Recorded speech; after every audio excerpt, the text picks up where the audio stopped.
ఒక మామూలు రాయి మీ కంప్యూటర్లో ఉండే ప్రాసెసర్గా ఎలా తయారవుతుందో తెలుసా? ఇదంతా క్వార్ట్జ్ అనే ఒక రాయితో మొదలవుతుంది. దానిని కరిగించి శుద్ధి చేస్తారు. 99.9999% స్వచ్ఛమైన సిలికాన్ గా చేస్తారు. ఆ సిలికాను 300 మిల్లీమీటర్ల పలచని బిళ్ళలుగా కోస్తారు.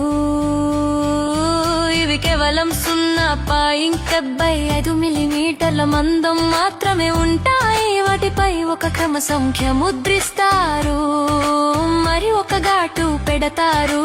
తద్వారా యంత్రాలు దాని దిశను గుర్తించగలవు.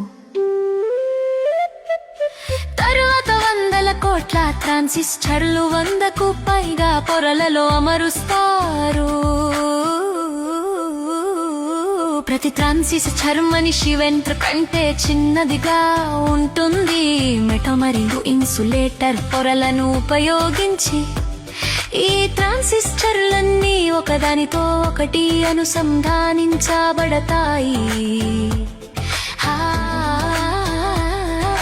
ప్రాసెసర్ను ఒక పొర తరువాత మరొక పొరగా నిర్మిస్తారు. ఈ మొత్తం ప్రక్రియకు సుమారు 3 నెలలు పడుతుంది, మరియు ఇందులో 5,000 పైగా దశలు ఉంటాయి. కానీ ఎక్కడో ఒక రహస్యం ఉంది. ప్రతి చిప్ పర్ఫెక్ట్ గా తయారు కాదు. చిన్న చిన్న లోపాలు జరగడం సహజం. అతి తక్కువ లోపాలు ఉన్న చిప్లను వేరు చేస్తారు. అవి అధిక పనితీరు గల అయినా ప్రాసెసర్లుగా మారతాయి.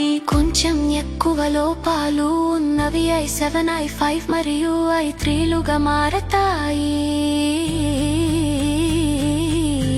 అలా ఒక రాయి ఆలోచించడం